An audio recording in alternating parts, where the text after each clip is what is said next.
All right, let's talk taxes. Let's talk about what happens when you get your paycheck every 2 weeks and you look at the deductions, right? How much money is clawed back by federal government and the provincial government for various things. How much is that going to change in 2024? And what other taxes will see increases or hopefully decreases? We go now to Franco Terrazzano, Federal Director of the Canadian Taxpayers Federation. And Franco, you've just released your New Year's tax changes report. So give us the bad news. Franco, Happy New Year. Hey, Happy New Year to you and your audience, everyone. Hope you guys have a great 2024. So in Quebec, it's a bit of a mixed bag, right? Because you guys have your own system when it comes to the CPP or the QPP, I should say, and QEI, and you also have your own carbon tax. So there's not too many changes federally that's going to be impacting you. You are going to see an alcohol tax increase this year. That's a bit of a buzzkill.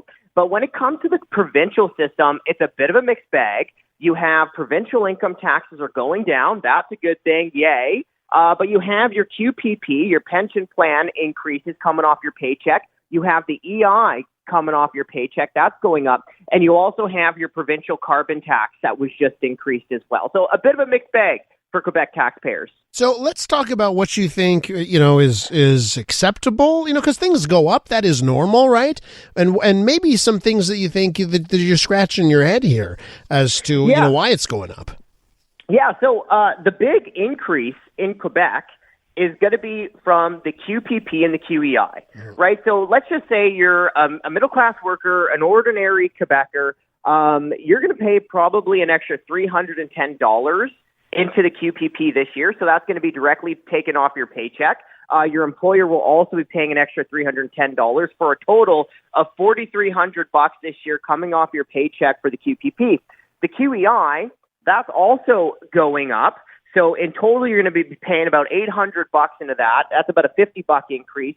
Your employer will also be paying about $1,100 into that this year for a $75 increase. So all in all, on these payroll taxes, you'll be paying about an extra $360 this year compared to last year. And the total bill to you specifically will be about $5,000. How do we get to the $5,000? So $4,300 coming off your paycheck from QPP and $830 coming off your paycheck through QEI. Okay, so that's how you get to around $5,000. Your employer will have to pay a little bit more into that. So let me ask you this, because for the pension plan, I know a lot of people, at least you're paying in, but you pay in, and then when you retire, there's the payoff, right? So I see a benefit there. One thing that I'm scratching my head over is employment insurance. Because we've seen, I've seen reports where these systems are fully funded. In fact, they have way more money than they actually need. Yet they're still taking more out of our paycheck, and I'm not sure we actually get what we pay for in that end. Well, I mean, it's also so individual specific, right? Mm-hmm. You can pay into this thing your whole life, and you may never get it. Yeah. Or you may get only a fraction of what you're getting. Right? So it's so individual specific. But let's also focus too on the small business aspect of this, right? Because I also think that when we talk about these payroll taxes, obviously it bites away from our paychecks. When we go to work, we collect a paycheck. We're going to be collecting about $5,000 less this year. But what goes underappreciated, I think, is also the hit to the small business community, right? Because your employer, for every one of their middle class workers, if you're making about $70K or so, they're also forking over about $5,000. Now, when you have a whole bunch of employees, that adds up. But also, if you're a smaller shop, like a restaurant, a business, a gym owner, a smaller business within the community, especially over the last couple of years, they've been going through a tough time, as we all have, with the restrictions, the pandemic. Now the cost of inputs are going up for businesses as well. I mean, this is money that they're going to have to pay in. Maybe it could have went to a raise. Maybe it could have went to hiring more employees. Maybe it could have went to expanding their operations. But these payroll taxes is also thousands of dollars that the small business isn't going to get back. All right, I want to move our attention, Franco. I want to talk about carbon taxes for a second. And I know in Quebec, right? We've had a cap and trade system for I think 15 years or so. But carbon taxes in the rest of the country can impact us here, right? If we're buying goods that have gone through Ontario or other parts of the country that have carbon taxes, end of the day, we may have to foot the bill for some of that. So let's talk about the impact of the carbon tax, because there are increases that are happening on that front. Well, there are. So the Quebec provincial cap and trade carbon tax also just went up, right? Mm-hmm. So it's about 12 cents a liter of gasoline. It's about just under 15 cents a liter of diesel. And the diesel is a big one. I mean, gasoline is a big one too, right? So if you're filling up your minivan, if you're filling up your sedan, I mean, you're paying more to get to work or to drive the kids to school or to hockey practice or whatever. But the diesel one also impacts the entire economy for one of the reasons that you just pointed out. It's because the truckers who take things to the store are filling up their big rigs with diesel, and the carbon tax could cost them like hundreds of dollars a fill up depending on the tank. But I'm glad you brought in the rest of Canada, right? Because obviously goods are shipped into Quebec, right? And so the higher carbon tax in the rest of Canada, it's about 21 cents a liter of diesel April 1 when the federal carbon tax goes up in the rest of Canada. Mm-hmm. I mean, what they're going to be paying more is going to be passed on to the consumer in one way or another, even in Quebec. This also applies to farmers, right? Because farmers, especially in the rest of Canada, who need to dry their grain, who need to heat their barns, right? They use natural gas and propane to do that. And the carbon tax on those farm fuels is costing Canadian farmers about $1 billion.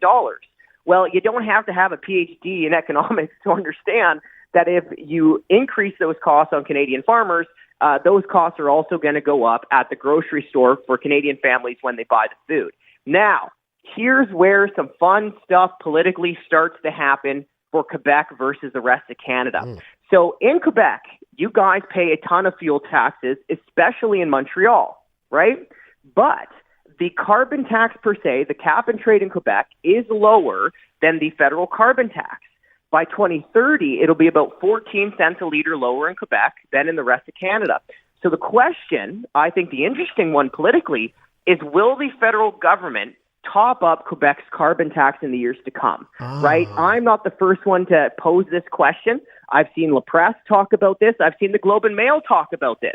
So an interesting political battle may happen in the future where the feds try to impose a carbon tax top-up in Quebec. I think that's the thing that your listeners especially need to be aware of. It's so interesting because we've always had the highest gas prices in Quebec. You know, we'd always be, you go across the border to Ontario, it's cheaper there.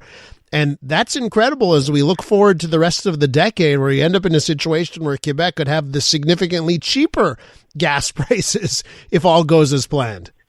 Well, and in Montreal, right, and like you guys are paying an arm and a leg in fuel taxes. Yeah.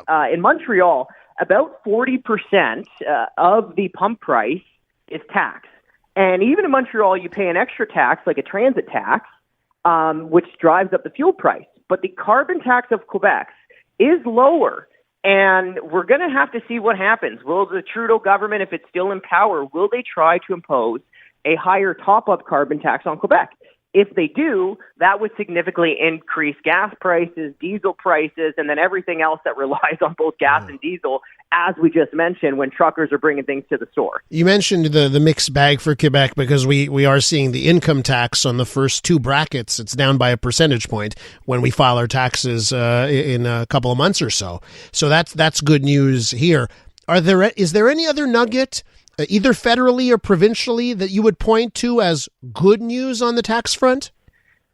No, not any other good news. I mean, the income tax one is significant, right? Like you could be saving up to $800 essentially. So that's significant from the Quebec government. So kudos there. But there is some nugget of bad news, which we've talked about a little bit before, and it's a bit of a buzzkill, let me tell you. And that's because the federal alcohol taxes are going up April 1, scheduled to go up almost 5%. But that also downplays like how much you're actually paying in tax when you go to the liquor store, when you go to the pub, when you go to the bar, when you go to the restaurant. More than half of your purchase of alcohol, beer, wine, and spirits, more than half of that is going to be taxed. So let me just give you a little example. Right before New Year's, I stocked up. We're having a bit of a family friend get together. I picked up for the group. We got 2 cases of beer. We had 2 bottles of wine. We had 2 big bottles of the hard stuff. I spent about $208. That was the till price, $208. $113 of that was tax. That's crazy. That's tons. Well, it really is. Yeah.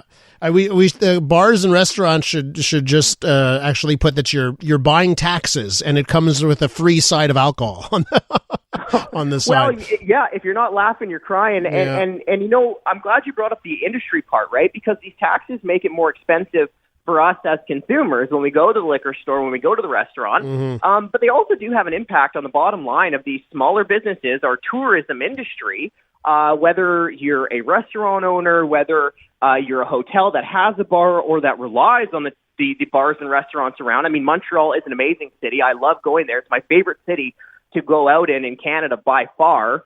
So, I mean, Montreal obviously attracts so many people there because of its nightlife. Well, this alcohol tax increase from the federal government is going to impact that tourism industry and by effect, the economy of a place like Montreal. Happy 2024, Franco. Thanks so much. I'm so much fun at cocktail parties, let me tell you.